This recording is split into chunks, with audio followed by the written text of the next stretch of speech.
All right, welcome back to Kingdom Cast. This is your host, Bad Luck Chuck. And over to the bottom left hand corner is my guy Boogie. And over to the bottom right hand corner is my guy Country. He's looking stuck. I don't know He's why. Hopefully he stupid. gets He's back stupid. right. Oh, there we go. There he is. There he is. Yeah, I was trying to And then, show off the hoodie. and our special guest to the top right hand corner, he's a longtime Chiefs fan, and he's actually our salary cap expert. He's going to be going over the numbers. He's also a Northwest Missouri State fan, of course. He went to school there as well. I'd like to welcome Chief Bearcat to Kingdom Cast this week. How you doing, Chief? What's up, guys? I'm doing great. How you guys doing? Doing good. Doing great, man. Doing good. A lot of news that happened this week. A lot of news. Yeah, it's been a busy one. Heck, just today it's been kind of crazy, and yesterday was really crazy. Yep. So let's get into it, man. The news that happened earlier this week. The Chiefs decided to cut ties with Eric Fisher and Mitchell Schwartz. I know Eric Fisher, he was $12 million against the cap, and I know he was dealing with Achilles injury. So like the Chiefs just decided to make a decision to go ahead and cut him. I mean, give him his age and everything, and maybe some mileage on him or whatever. And the same thing, Mitchell Schwartz. He's currently trying to recover from back injury and everything. He's in his 30s as well. So the Chiefs, they looking to get younger, and hopefully we get address the depth as well. So with that news being said, I'm just gonna start off with you, Bearcat. Did you feel like the Chiefs needed to make that move to get under the cap? Like, did you really think they needed to make that move? They didn't have to cut those guys to get under the cap. Now, whenever you consider the fact that, I mean, there's probably a pretty good chance. I know Veach was in that presser saying that Fisher is probably going to be back in training camp and all that other nonsense. That was probably not going to happen. I mean, I think we all probably think it was probably going to be middle of the season, if not later in the season, before Fish got back. And then whenever you consider the fact that Schwartz has a bad back, I mean, no one ever had a bad back. It's probably not, even though he's had surgery, it's probably going to be an issue going forward. There was just too much money tied up in those guys for them to feel comfortable chancing going forward with those guys using up that much cap space. So, no, they didn't have to move on from them. They could have made it work with other deals, other restructures and things like that they could have done to clear up enough cap to go ahead and make moves in free agency and things like that. But whenever you consider the fact with the injuries and everything else and the age and the last years of their contract and everything like that, it just didn't make a lot of sense for them to hold on to him. So whenever you consider you're clearing up, almost $18 million in cap space, whenever you're moving on from those guys, it's kind of a no-brainer when you really think about it. Yeah, I can agree with that. Yeah, it's evil, but it's a necessary evil. It's a business move at the end of the day. It's just part of the business. Yeah. It's just part of the business. I mean, I think we all love Fish and Schwartz, but and those guys get it too. I mean, you saw all the stuff that they put out. I mean, they knew. I mean, they knew what their injury situations were looking like.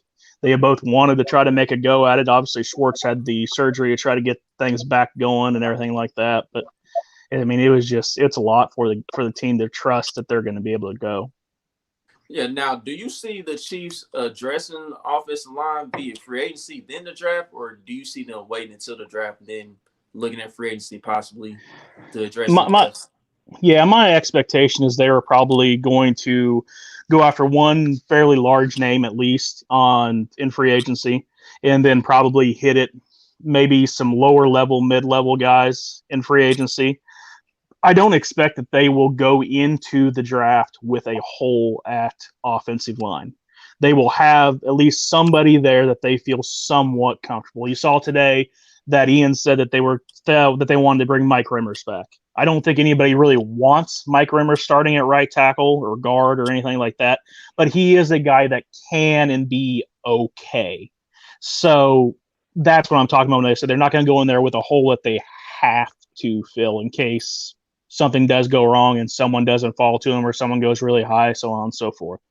It's going to be kind of like, if you guys remember back in the day, whenever they had Eric Kush sitting there as the backup center, and they felt okay if they had to take him there and use him at center, but they still was able to get Mitch Morse in the second round. I mean, that type of situation. They're going to have a guy that they feel somewhat okay being the backup and filling in at starter if something were to go wrong and they can't get him. But they're probably going to go ahead and bring in some guys that they feel okay with being a starter if something were to go wrong in the draft. Yeah, now I want to talk about Mike Remmers real quick because there was a lot of chatter about him today, of course. Now, I get that he is a swing guy on the offensive line. You know what I mean? People saying he can play guard, he's versatile and all that. But my issue with Mike Remmers is this. Like, he was decent. You know, he did a decent enough job for his skill set, filling in for Mitchell Schwartz and all that. But as we all know, in the 2 Super Bowl appearances he's been in, he's looked like one of the worst tackles in the league. Now, granted, yes, playing left tackle is totally different from playing on the right side. I mean, you know, technique is different. You got to make all these adjustments and everything. But on that big stage, man, that dude's been getting ate up, man. And I just don't know. I'm lacking trust in Mike Remmers, man. Yeah, I mean, the dude's not a left tackle. I mean, that's number one. I mean, he's just not. And then there's nothing wrong with that. That's a big switch going from the right side to the left side. A lot of people seem to think that guys can bounce back and forth and it's not a big deal. But you listen to any of these guys that are actually offensive linemen, it's huge. I mean, the technique is completely different whenever you go from the right side to the left side, whether you're talking guard or tackle, either one. It's just a completely different thing. Yeah, it's not the same thing to go back and forth. And, I mean, he was fine at right tackle. I mean, we really give the dude credit. I mean, he really saved us throughout the season. Whenever Schwartz went down unexpectedly, he stepped in and was fine. I mean, he was not a problem at right tackle.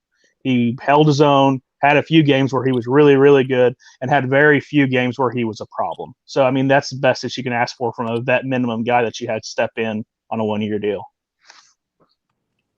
Gotcha. So, also, they said that Austin Ryder is going to be allowed to walk.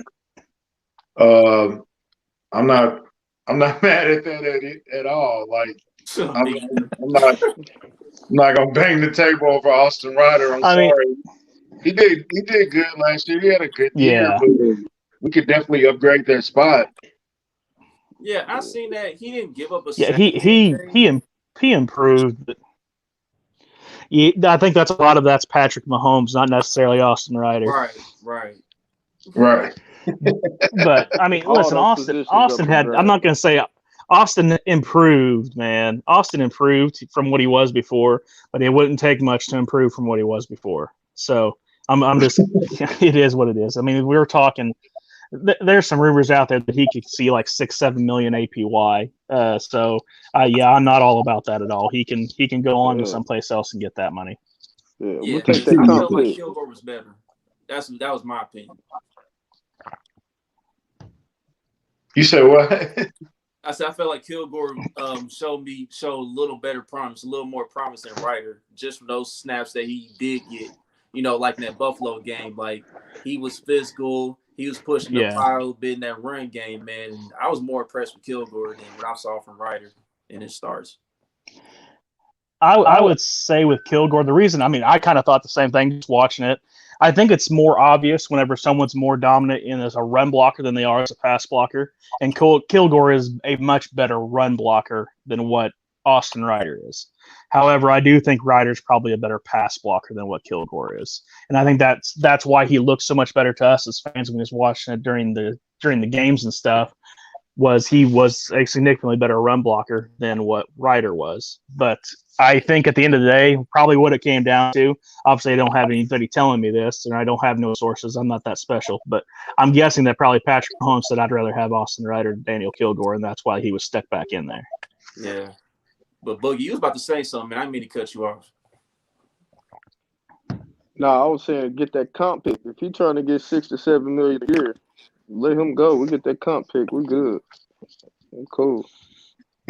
Yeah, I mean, and there's some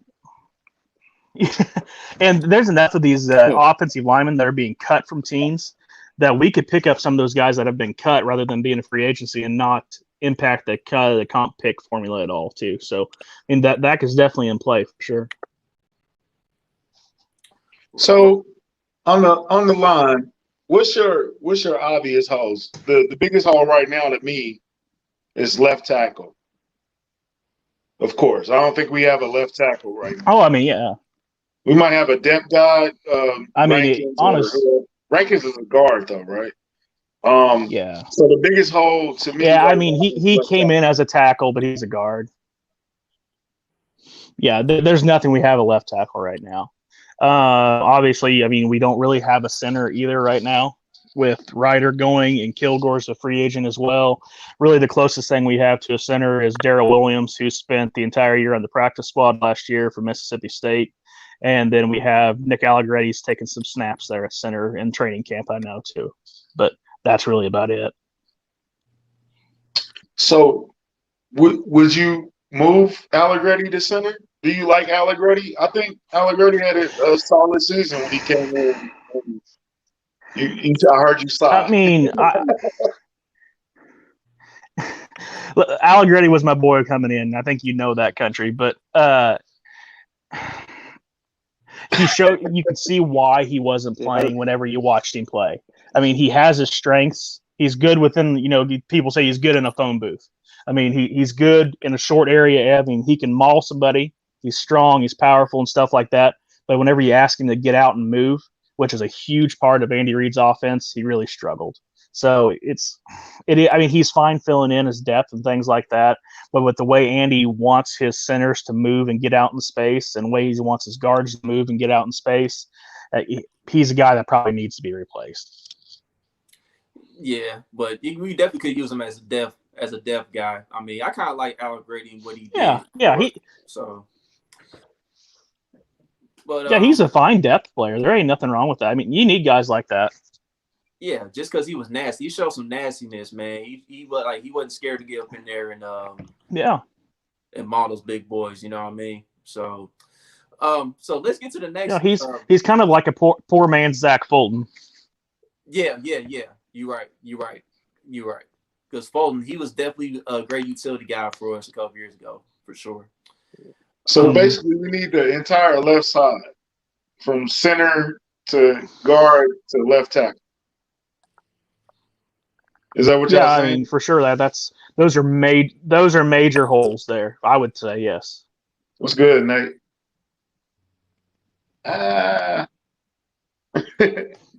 What's up, Dre? What's up, cousin? The Saints. What's up, Dre? We're not talking the Saints on here though. But let's get to the next set of news, though, man. This is going to lead into the next topic. To ask about your expertise as far as crunching these numbers, Bearcat. Everyone knows Patrick Mahomes. He restructured his contract, so he converted his signing bonus into the roster bonus. I'm trying to make sure I got that. Okay, opposite way. He had a roster. He had a $21 million roster bonus that was due on the third day of the new league year. He converted that to signing bonus. Yeah, and it saved the Chiefs 17. So by doing that, you're exactly. Yep. Yeah, doing that allows them to prorate that signing bonus, roster bonus, whatever you want to call it, over the 5-year period. So that knocks off $17 million. Okay, so how does all that work? Because I mean, that's not something I'm an expert in or anything like that. You know what I mean? So break all that down, like how the front offices can be flexible with the salary cap in that sense. Okay, I mean, basically, whenever you have a signing bonus, whenever you say you do a brand new deal and you do the signing bonus to the player, the league allows teams to use an accounting practice to spread out that cap hit from the signing bonus over a 5-year period. You're allowed to do it over 5 years. That's the maximum amount that you can do it. So you can do it for less if you have a shorter contract than that, but the maximum amount is 5 years. So you see teams all the time. You hear things get put out there that teams restructure their contract. The guy agreed to restructure his contract and it saved his team $10 million, whatever it happened to be. More often than not, I think 99.9% of the time, all they've done is taken base salary, typically in most cases, and moved them to signing bonus and spread that out over a 5-year period. They've not given up any type of money whatsoever. They're getting the same amount of money. Honestly, they're probably getting a better deal because they're getting their money up front rather than in game checks throughout the season. And they're also getting more guaranteed money because they're pushing dead cap into far later years of the contract. So it gives them more security for later years in their contract because teams don't want to cut them and have more dead later. So, I mean, that's the basics of it. With Pat's contract was specifically designed to have maximum flexibility for multiple years into the future. And whenever you have that 10-year deal on top of it, and you got the best quarterback in the NFL, it makes it pretty stinking easy to go ahead and decide to spread that money out and knock it back to later years in the contract because you know you're going to be keeping him. Right. Right. Okay. Is that what Tom Brady was doing all those years? Or was he doing something Basically, similar yeah. to that? That's a gist of it. Yeah, basically that's a gist of it, what they were doing with him. And it's what Drew Brees was doing with the Saints and things like that. And it's what Tom Brady just did with the Buccaneers today as well, basically. I mean, except with the Drew Brees and the one that they just did with Tom Brady, they added void years at the end of the contract.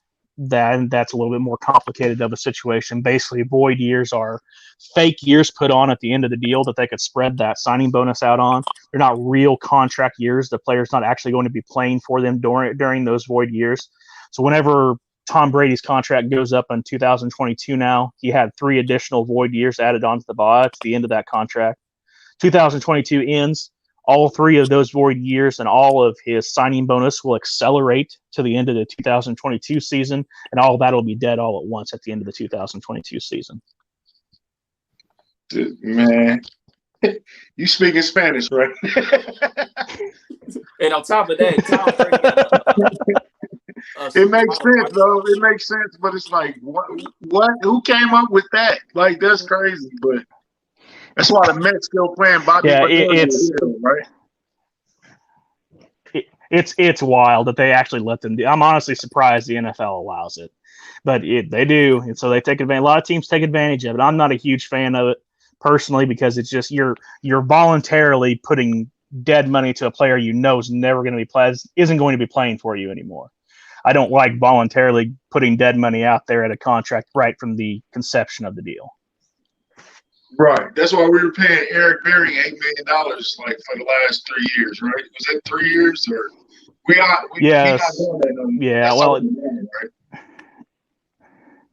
The one that we had the most recent void year player that we had was Tamba Hali. If you guys remember there several years back, they done an extension for him at the beginning of the season. They reworked some stuff, got some cap stuff. And at the end of the year, he was going to have like $10 million of dead cap unless they signed him, they extended him by a certain date. And was all waiting for him to extend him so they didn't have that $10 million dead cap. And then they never did. And then after the date that they had to extend him by, they went ahead and extended him anyways. So they had this massive dead cap, and then they went ahead and extended him. It didn't make any sense why they did it the way they did it. It was kind of ass backwards the way they handled it. The John Dorsey years. Was that John? Yeah, it was. Yeah. John Dorsey and Trip McCracken. Trip McCracken was the salary cap guy. Yeah, that didn't turn out too well. I remember that deal too. It was like, why did y'all? Yeah. Never mind. Anyway, I was losing my damn mind. So with the tackles being cut, we were 22 million down, right? The tackles gave 18. Yeah, we got down to just right around -3 million whenever the tackles were cut. Yeah. Yeah. So with Pat doing his restructure, we're somewhere around 14 million in the positive right now. Okay. Now, realistically, for a great offseason, what other move would you make to clear even more cap space? What's the first move that you would make? I mean, the obvious one is Tyrann Mathieu. Get an extension done for Tyrann Mathieu. That's the obvious one. He's a guy that we all want in Kansas City for a longer period of time, maybe until he decides to retire. So that's the obvious one. He's got like a $19 million cap hit for this season. It's really high. You can extend that contract out for 3 or 4 years and lower that cap hit. I done just a mock contract for Tyrann. I think it was extending it out for 3 years. So he would be under contract for 4. It would make him the highest paid safety again in the league. And it would lower the cap hit for him for this year by about $10 million. So, I mean, if you did that, obviously we'd be sitting at about 24 million where we would be from right now. So that's the number one super easy one to do, because I think that's a guy that's really easy to move to go ahead and do the extension for.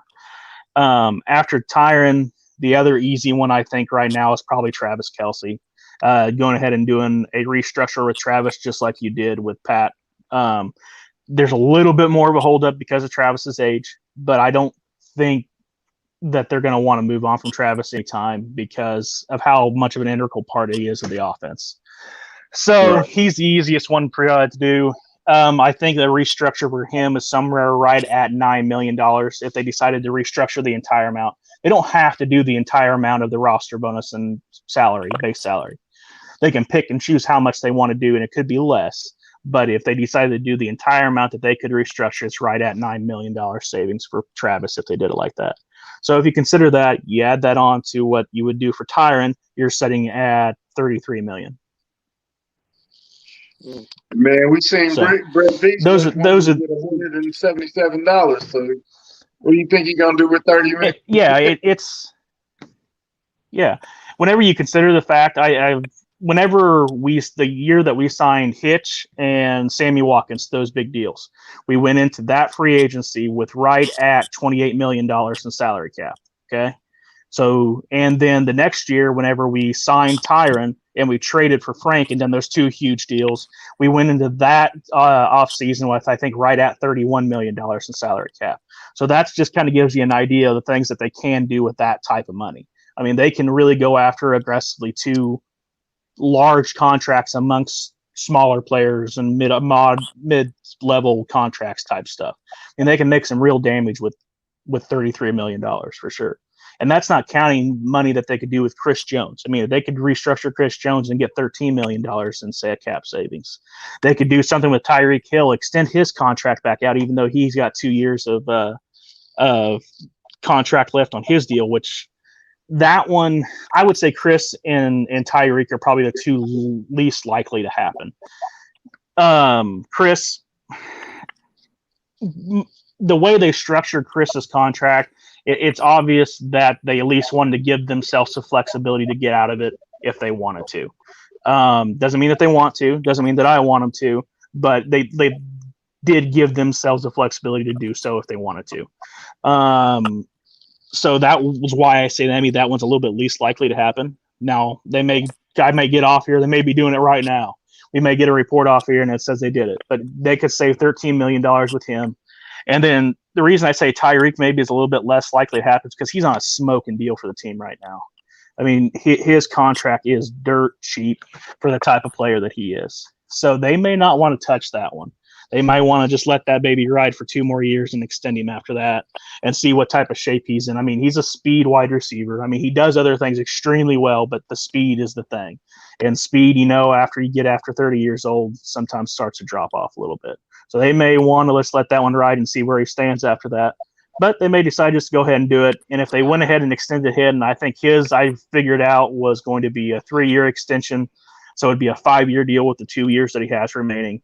And it would save right at $9 million with an extension with him. And that would put him, the deal would make him the second highest paid wide receiver just under DeAndre Hopkins, I think is how I had it figured.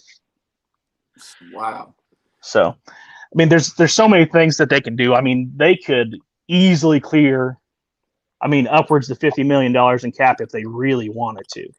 Now, that doesn't mean that they're going to or that they want to. I don't figure that they're probably going to try to clear any more than they have to, because every time you clear, like I said before, you're pushing more dead money into later years. So my guess is they're probably only going to clear what they have to, but they could get really, really aggressive in this free agency if they really want to. And how much room you need for the rookie class? Is it 6.5 or something like that? Okay, yeah. This is where people get a lot of confusion because you hear that all the time. Yes, total dollars, it's around 6 or 7 million. Whenever you figure the actual impact, though, on the salary cap itself, it's only about 1 or 2 million typically. And that's because right now we're on the top 51. They're only counting the top 51 contracts on the salary cap. So whenever you add a player on to the rosters via draft pick, there's someone that's going to be dropping below that top 51 level. So you're basically taking whatever that draft picks contract was, and you're subtracting whatever that guy that just dropped off's value was. So whatever the difference is of those two contracts, that's the actual salary cap hit. So by the time you add all those up, it's usually anywhere from $1 to $2 million is how it actually lowers the draft, the cap. Right. Okay. So how is that? See, yeah, because they scare you with we need $7 million dollars for the rookies, and Yeah, it's like, yeah. we don't even know if we're gonna draft. It's nonsense. Right. Yeah. How does that work? Yeah, it's nonsense. My bad. So how does that work with like first rounders? You know what I mean? In the position we're in, like we're pick number 31st, and let's say they draft an offensive lineman. Like, you know, how much of that would go against the cap, like that first year, for example? I don't have the numbers right here in front of me. I would say it's probably going to be in the area of probably about 1.4 million is what his first year cap hit's probably going to be, somewhere in that range. And then so you say the bottom guy in the top 51 is going to be like 780,000. So you just take that 1.4 million minus the 780,000, and that's your cap. That's how much your cap's going to be lowered from that first round pick. That makes sense. Yeah, that makes sense. It's slotted in draft picks, right? We know the scale of a draft pick. Yeah, exactly. Yes, yeah. But basically, it's all set in stone before the draft ever happens. There's a little bit of leeway here and there, a little bit, but it's pretty well. I mean, within a couple $10,000 to $20,000 type situation. Okay, so now in the perfect Bearcat world, we've cleared $50 million worth of cap space, right? And I didn't say that's a perfect Bearcat. I said they could, and so that's not what I didn't say. That's what I would do. Okay, let's settle with 31. Is that a good number? Okay. Yeah, right. I'm good with that. So, who's the guy you would be interested in? With our holes being left tackle, left guard, center, defensive end, and maybe safety. Would you put safety in a need? Maybe wide receiver 2, maybe. Wide receiver 2 is probably a bigger need than what safety 3 is. Yeah. I mean, yes, the third safety gets used a lot. Yeah, third safety gets used a lot, but I would say wide receiver 2 is probably above that. And I would say cornerback's probably above safety 3 as well. Okay. Yeah. So safety's one of our deepest positions. As far as, I mean, what's that? I said safety one of our deepest positions. I lost you for a second. Safety. We good on safety? Yeah, we're good on safety. I bet they add somebody. Either bring Dan back, or they add somebody else to that position group. I don't know how comfortable they probably feel with Armani being that third guy. I don't know. They may. I mean, I know they really like Armani as far as special teams value goes, but I don't know how they feel about him stepping in and being that number 3 guy. We'll just have to see how they feel about that. But it really wouldn't shock me with the way Spags and Tyrann and all them feel about Dan Sorensen if he doesn't get brought back. I mean, he's very well liked within that building, so it wouldn't shock me if he gets brought back. Dirty Dan. But as far as the guys that I would go after, Dirty Dan. Yeah, Dirty Dan. As far as the guys that I would go after, I mean, there are so many offensive linemen. Now, there's not a lot of left tackles. The left tackle room, I mean, the availability is not real high, and most of them are older guys, but they probably need to go after something. I mean, they really need to fill that hole before they get into the draft. So I guess you need to decide how much money you're willing to spend. I mean, if you're wanting to go big, you're talking Trent Williams. He's probably going to get like 20 million APY. So, I mean, that's big time money. So, and it's kind of sounds like he's probably going to end up back in San Francisco. So, I mean, if you could get him, I mean, I don't know how realistic. I don't know how realistic that option really is. Yeah. I know fans want him, but I don't think it's really realistic. Yeah, he's excellent. I mean, he's still one of the best left tackles in the league. I mean, he is really, really stinking good. But he's very comfortable with Kyle Shanahan, and they have a pretty good squad over there in San Francisco. So I think I would say if they're willing to pay him what he deserves, he's probably going to end up back there in San Francisco. And given the fact that they gave up some assets to get Trent Williams in the first place, I'm guessing they're probably going to pay him. Right. Now, let's see. There's Alejandro Villanueva was at Pittsburgh before. He kind of had a down year this past year. It kind of seemed like in years past, though, he's been pretty solid. So I don't know if that was just a this year thing or if it's going to be continual. Let's see. There's Riley Reef. There's yeah. We got Chuck. Right. He's not. He was all right, man. I'm not really a fan of his, man. But hey, it's an option. It's an option. What's that, Villanueva or Reef? No, Villanueva. But yeah, Villanueva, yeah. Next. Yeah, then there's Riley Reef. Obviously, he's kind of had an up and down career in Minnesota. This past year, I think he was. I mean, I didn't watch a ton of Minnesota, but just kind of listening to some of their fans talk and some of their media people talking around that. Sounds like he had a pretty solid year in Minnesota, and it was kind of maybe some of them were a little surprised that they actually moved on from Reef this past year because he was probably their best offensive lineman from what I've heard coming from the Minnesota people and maybe, talking with like Jake Morley and some of those other guys that are Green Bay fans that face Minnesota. I mean, it kind of sounds like that maybe Reef was one of their better offensive linemen this year. So he's older. I think he's like 32 years old. So he would be a short-term fill-in. But, I mean, and let's see, who else? I'm trying to think. There's Bobby Massey. He was with the Chicago Bears. He has played a little both right tackle and left tackle. So, I mean, I think it's possible that they could go after him to play left tackle. I don't know that for sure. There was Daryl Williams from the Buffalo Bills, but he just got extended today. So he's off the board. And he would have been one of the nicer ones because he was actually one of the younger guys that was available. Right. And then that was the other one I was getting ready to talk to you about. Orlando Brown. I think if Baltimore would trade with us, that's probably the guy that kind of fits what Kansas City typically does. If you think back at what Kansas City typically does in free agency and via trade is they go after guys who are still young, and they don't mind paying guys who are still young. When you look at Tyrann Mathieu and Frank Clark and Anthony Hitchens and Sammy Watkins and all these big deals they've done, all those guys have been like 26, 27 years old. And whenever you got a guy like Orlando Brown, I think Orlando Brown's 25. So he seems like a stronger possibility. He's probably better than everything I've heard so far from like national media is it looks like it's going to be like a second or third round picks what they're going to get in return for Orlando Brown.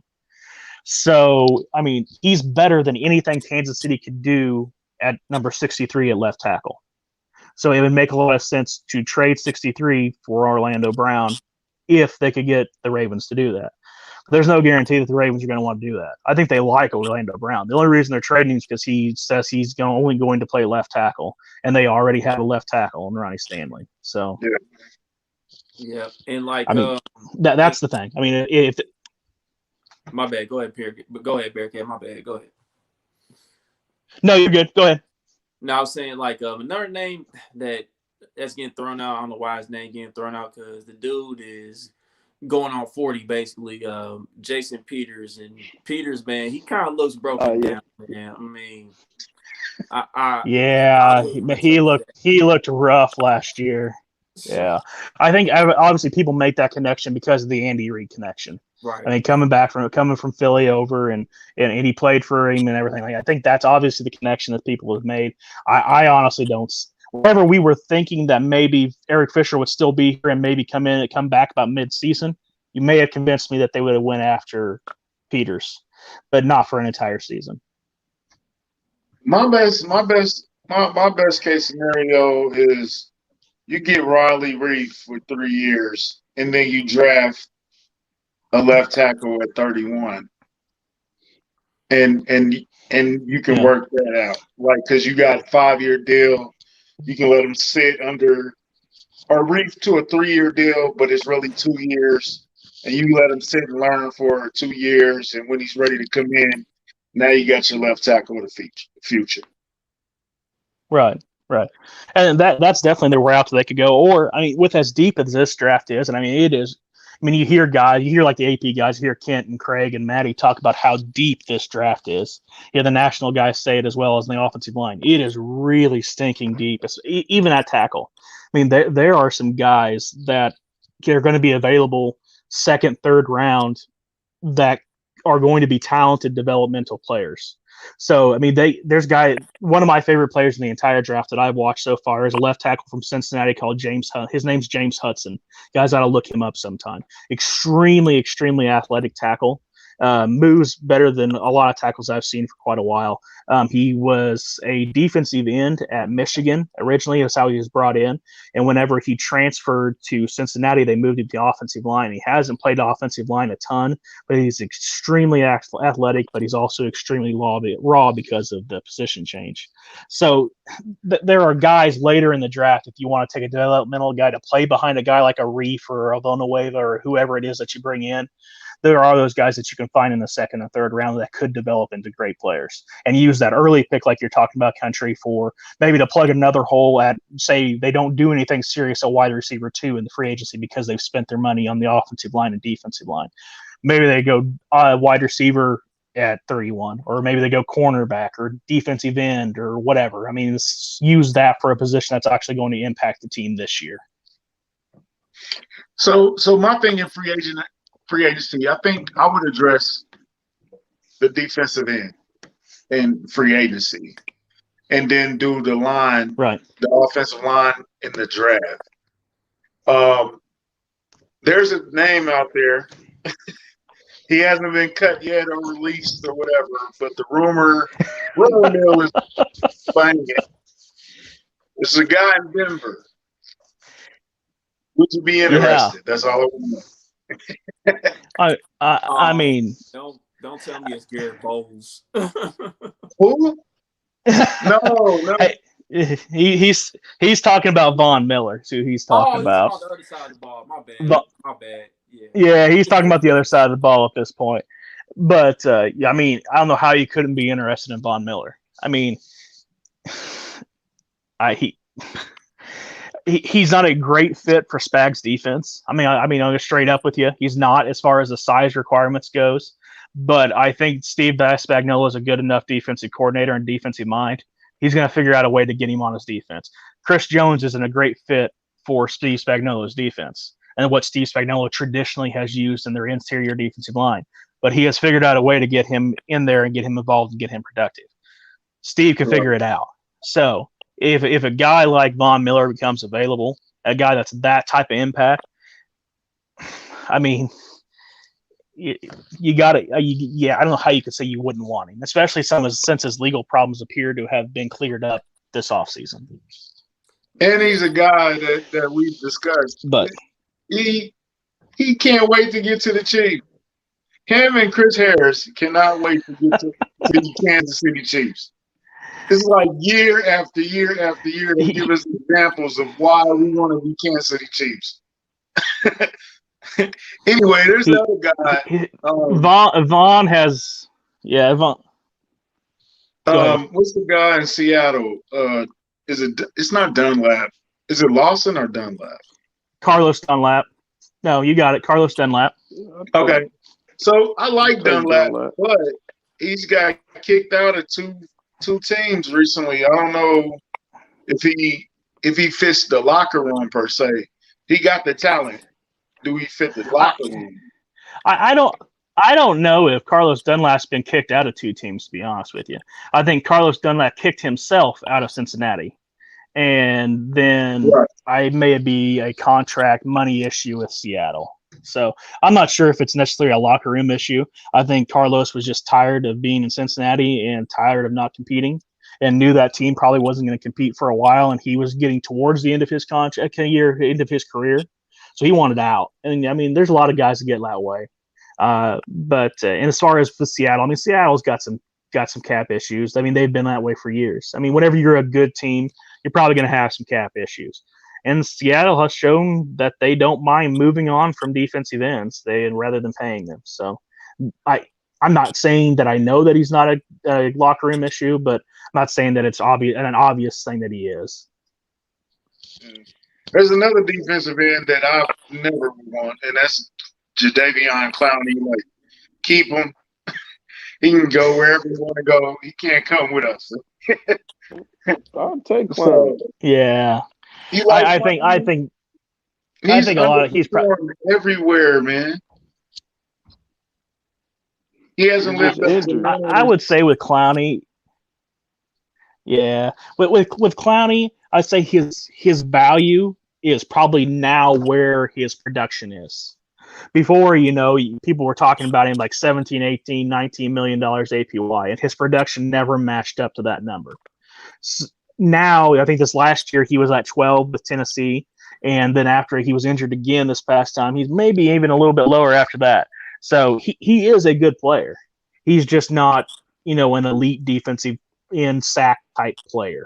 So he's very good against the run, and he can pressure the quarterback, and he can cause problems. But I mean, if you can get him, around $8, $9, $10 million, man, I wouldn't argue about it for sure. I was thinking 7. Yeah, he mainly is a run stopping guy. I mean, he does things that you don't really see on film that often. You kind of got to go back and watch him on film. Like, he's still a pretty good player, but I definitely would like for like some more pass rushing help, like somebody to help Frank Clark on the other side. Because like me and Country, we talked yesterday on Twitter Spaces, just getting our reactions to the news and stuff, and we was talking about how Frank Clark be having like these stomach bug issues, and I don't know, something be going wrong with his body during the season for whatever reason, and like he kind of needs help. Yeah. So is Clowney? Yeah, we don't know exactly what's going on there. Yeah, it's weird. Is Clowney another version of Frank Clark who does the small, dirty things and he has ability to get to the quarterback, but he don't know. Would that be like the same guy? When Frank is healthy, he's a better pass rusher than what Jadeveon Clowney is. More complete pass rusher than what Jadeveon Clowney is. Now, do we know we're going to get healthy Frank Clark? That's the question. I mean, that's a big question. We've seen healthy Frank. We've seen healthy Frank Clark. We've seen healthy Frank Clark in Seattle whenever he averaged like 10 or 11 sacks each season. We've seen healthy Frank Clark at the end of the 2019 season whenever we made the Super Bowl run. So, whenever it was at the latter half of the season, he had like 6 or 7 straight games with a sack, and then the playoff run he had 5 sacks in the playoff run or whatever it was. That was healthy Frank Clark. So I mean, we've seen that healthy Frank Clark can be an impact. It's just, are we going to get that? I mean, when I say healthy, I mean we are assuming that there's something going on. We don't know that, but we are assuming that there's something going on with Frank. Definitely. I mean, I love Frank. Playoff Frank, when he turns it on, he's one of the best. But he just, I don't know if it was like you said, we're assuming he's a bit injured, and he said it was something. He came out now, he gave us a little information about it, but not a lot, enough to be certain of what's going on. Yeah. So with the wide, I mean, this past year was a down year. Yeah, it was a down year. So with the wide receivers, how much? I'm interested in a guy like maybe Corey Davis, or maybe a veteran guy like Marvin Jones who wouldn't cost as much. But any wide receivers that tickle your fantasy? Corey Davis probably ends up being pretty expensive, I bet.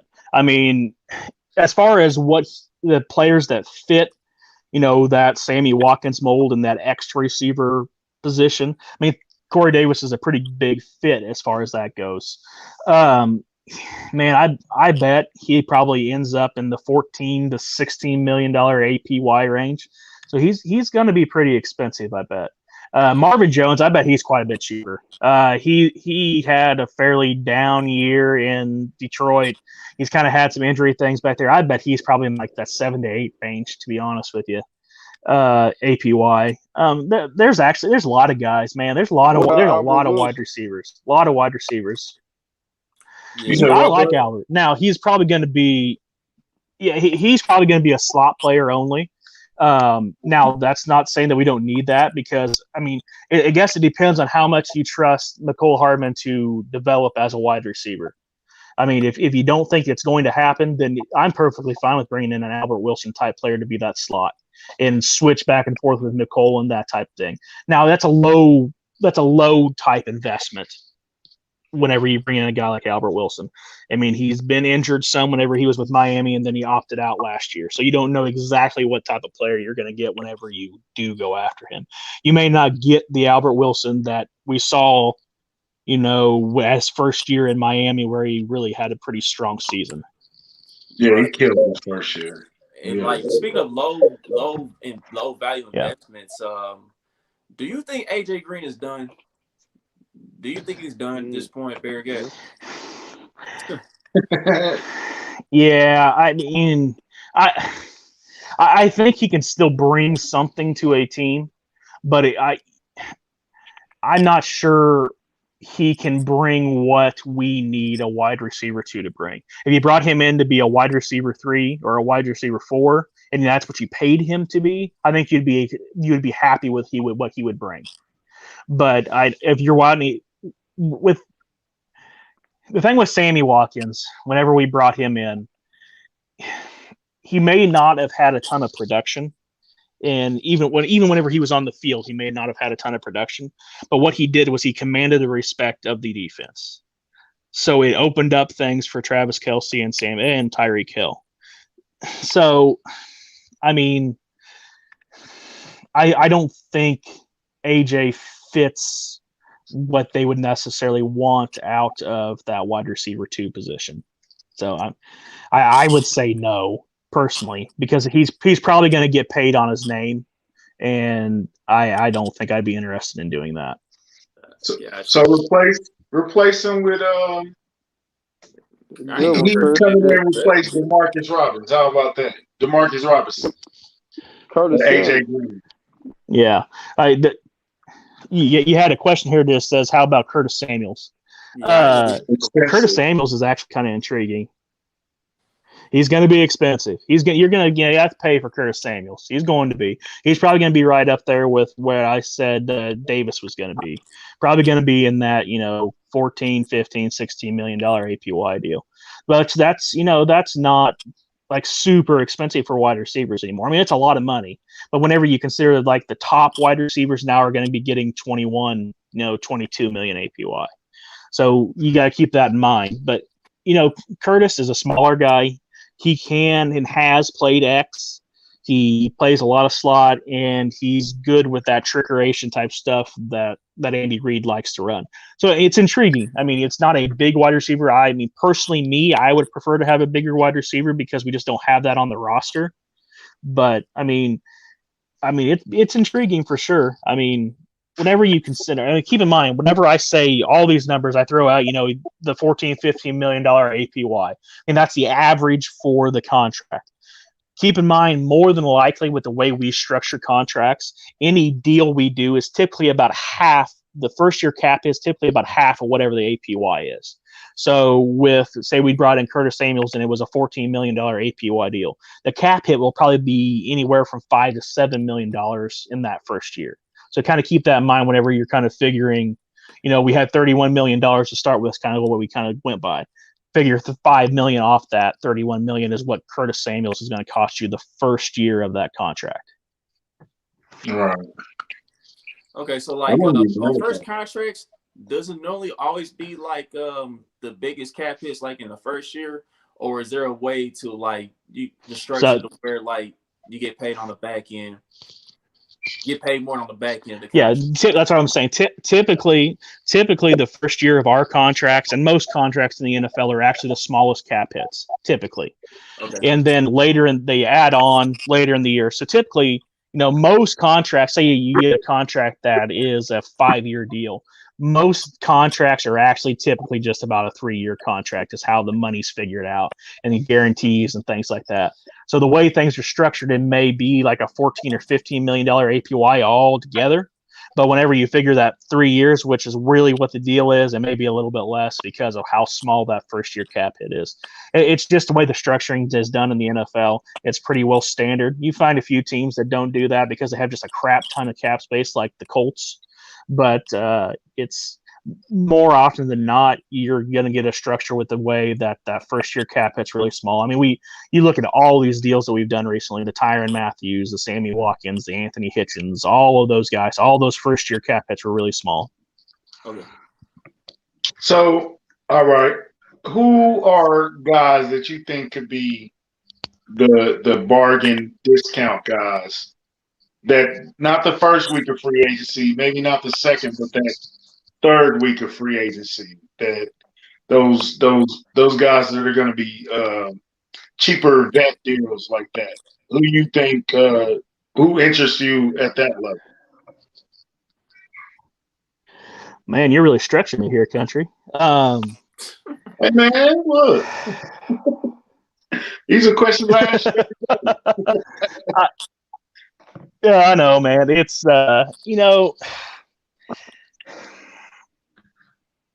I would say, I mean, there's several of these offensive linemen that have recently been released. I'm trying to think some names here.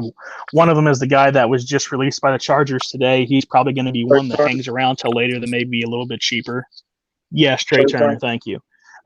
He's a guy that's maybe he's had some injuries in the past. I think he spent most of the year was okay. I think he had to miss a few games last year. He may slip into that second week that may get a little bit cheaper. Some of these wide receivers, I mean, like we said, there's tons of these wide receivers. Rashad Higgins, Josh Reynolds from the Rams. Trying to think, there's some. Then there's we talked about Carlos Dunlap before. He's probably a guy that's going to go later. It's going to be a little bit cheaper. A guy that maybe not be super cheap, but maybe cheaper than the top end guys like Carl Lawson, the defensive end from the Cincinnati Bengals. Let's see, William Jackson III, the cornerback from the Bengals. He may not be like super expensive. He's not going to be dirt cheap either. He'll probably go in the first week, but he's probably not going to be the highest paid cornerback this year. That would be a guy that would be interesting because he's a strong man-to-man guy and can play some zone too. So he kind of fits. They could bring back Rashad Breeland. He's probably going to be a guy that's going to be on the cheaper side again, I would imagine. I mean, we talked about Dan Sorensen. I would say Dan Sorensen's going to be cheap. I mean, you guys got any names? I mean, I'm just drawing blanks right now. Yeah, I'll talk about William Jackson real quick, man, because a lot of Chiefs fans wanted William Jackson in the draft he came out in. A lot of Chiefs fans fell into his lap. Will Jackson is a strong fit. I mean, just the way he plays, his game is a strong fit to what Steve Spagnuolo does. So he's actually intriguing. I think he's 28 years old. I mean, he's up there a little bit, but he's not, I mean, really old yet. So he's still got some years left in him.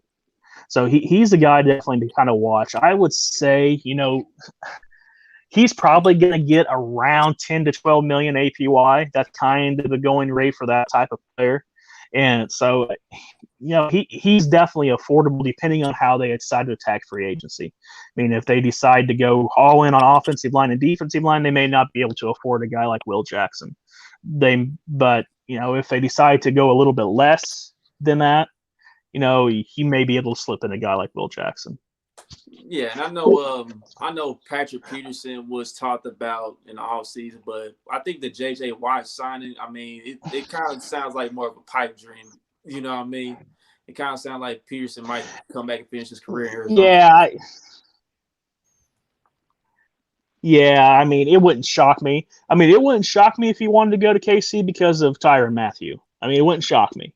And those two are close. I mean, there is a close relationship between him and Tyrann Mathieu.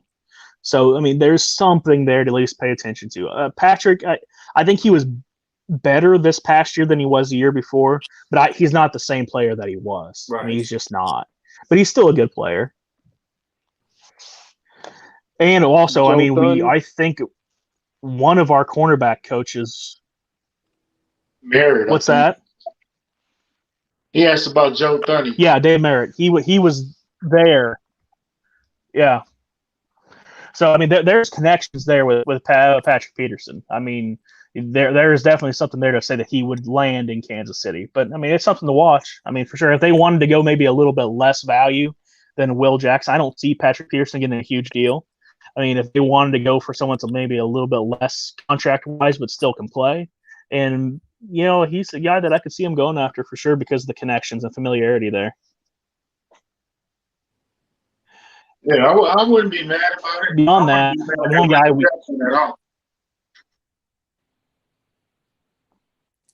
yeah. Boogie asked about one Joe guy Thuney. that we haven't talked about. We kind of skipped over the off. What's that? Boogie asked about Joe You broke up on me. Thuney or whatever.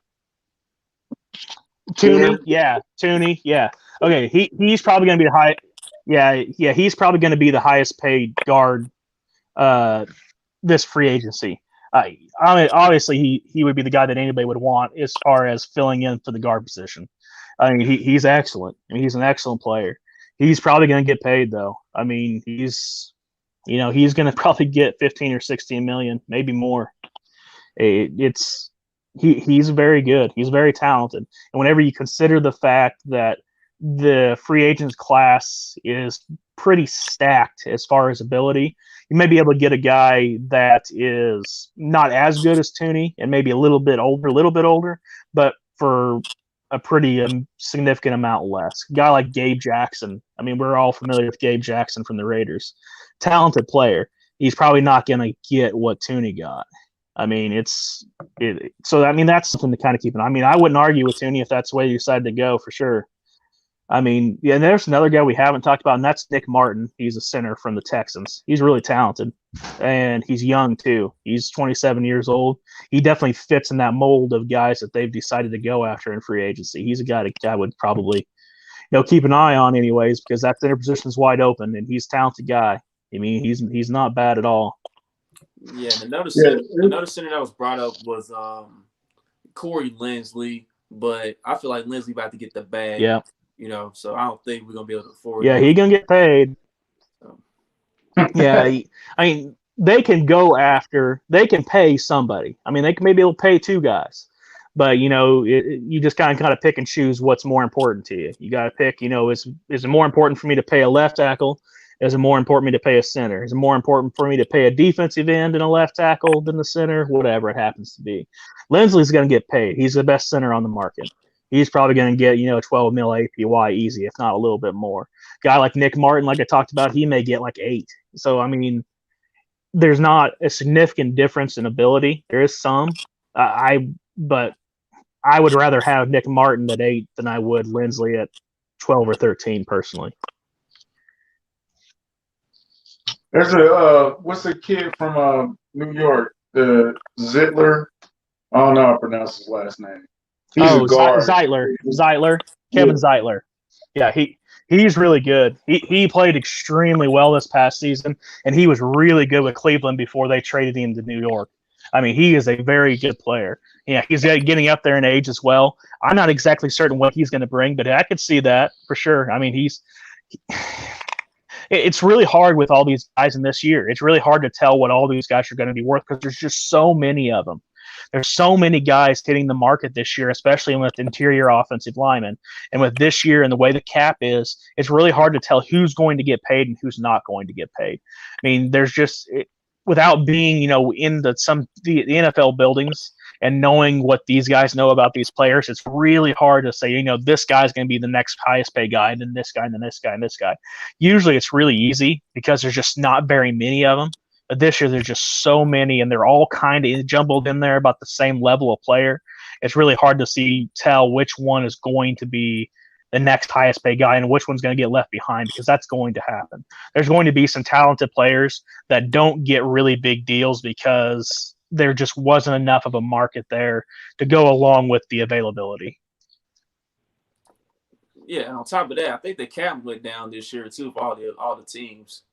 But then you got Yeah, that. and that's why all these guys are available. Yeah, that's why all these guys are available. That's the reason you see.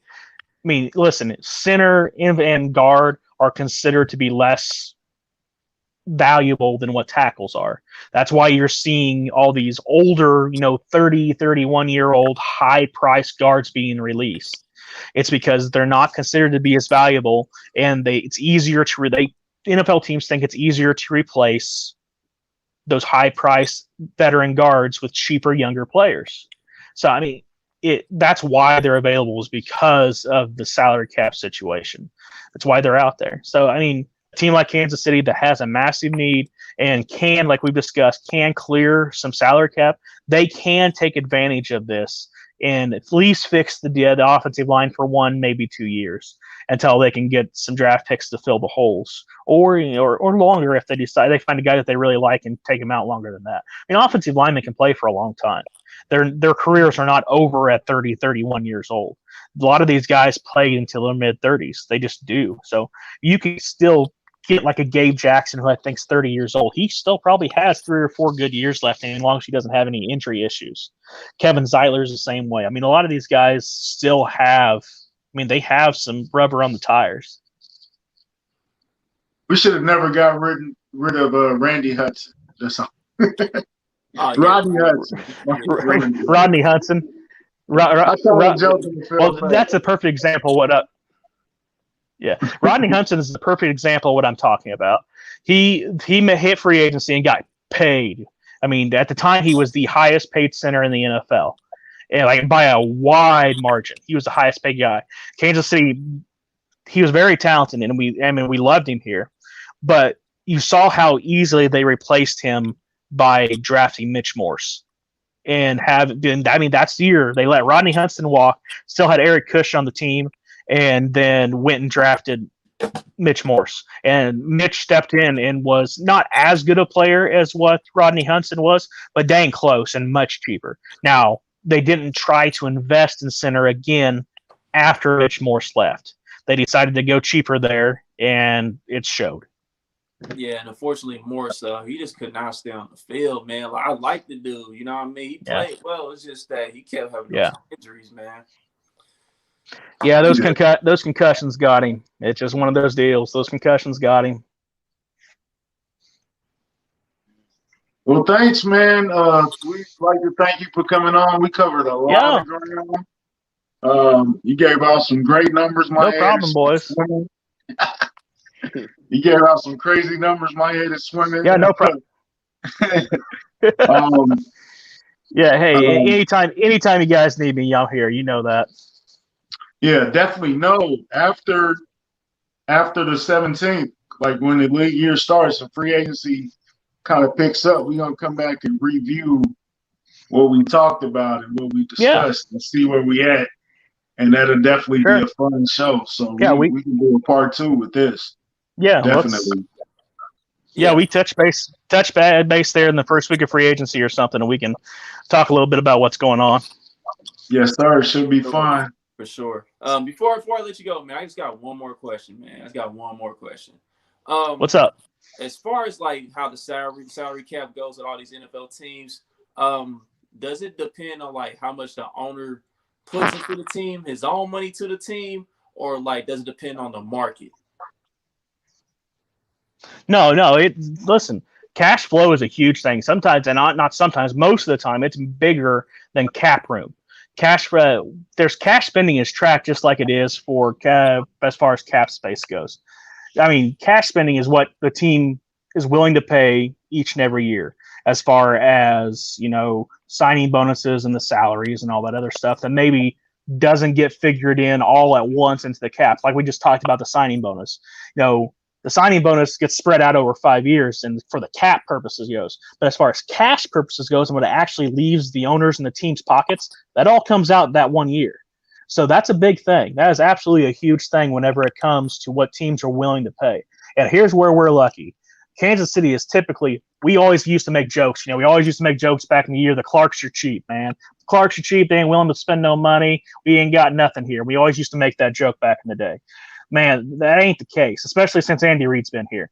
So as far as I've followed the cap, which is about when Andy Reid started, when I really started to follow it closely, Kansas City is always ranked in the top 5 or 6 in the league in cash spending. They have spent some money. Clark Hunt has spent some stinking money when it comes to getting this team to where they need to be. And they're already right now, I mean, in the top 4 is where they're ranked right now. Now that will obviously drop as some of these new contracts start to come in for these other teams will start spending some money. But I bet by the time it's all said and done, Kansas City will once again, they'll be in the probably top 5, top 3 or 5 in the league as far as cash spending goes. Clark spends his money. I mean, and he's a wealthy man. He's a big part of the NFL as far as the way things goes. But he wants this team to be successful. I mean, he has made a major commitment in Andy Reid and Brett Veach and all these. I mean, Steve Spagnuolo is probably a fairly highly paid defensive coordinator. Eric Bieniemy, I'm guessing, is probably a pretty highly paid offensive coordinator. And that all comes out of the owner's pockets. I mean, that's how this works. I mean, you think about all of these really good coaches that we have. There's a reason that they're here, and that's not just because of Andy Reid. It's because they're getting paid too. So, I mean, we really should count ourselves blessed with the fact that we don't have a cheap owner, because we just don't. So that was no, he's not. Definitely. Hey man, great show. We're gonna wrap it up. We appreciate you coming on. To all fans, like and subscribe to the YouTube channel, and email the mailbag, man. What's the email address for the mailbag? KingdomCastKC@gmail.com. Yeah, if you guys have any questions for us, man, please send us some questions over. Because we definitely want to do a mailbag show one day and go over you guys' questions. So that'll be a lot of fun once we get that rolling. Yeah. Before we get out of here, on a sad note. Huh? You said what? No, I was saying. Okay. Before we get out of here. Oh yeah, thanks to Bearcat. Thank you, Bearcat. Yeah, no problem, boys. Happy to do it. Best executive in the business. But now, country, before we get out of here, on a sad note, I know Charles probably know him, but we lost big homie Reef, man. One of my favorite guys, a good guy, a hilarious guy. For real, man. He passed away suddenly on his birthday, which is crazy, so we want to send condolences out to his family and his loved ones, and we'll get out of here on that note.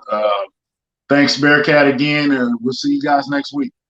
Yeah, man. See you guys. Rest in peace to Marty Schottenheimer. Rest in peace to Therese Paler. Yes, sir. Always. We out of here. All right.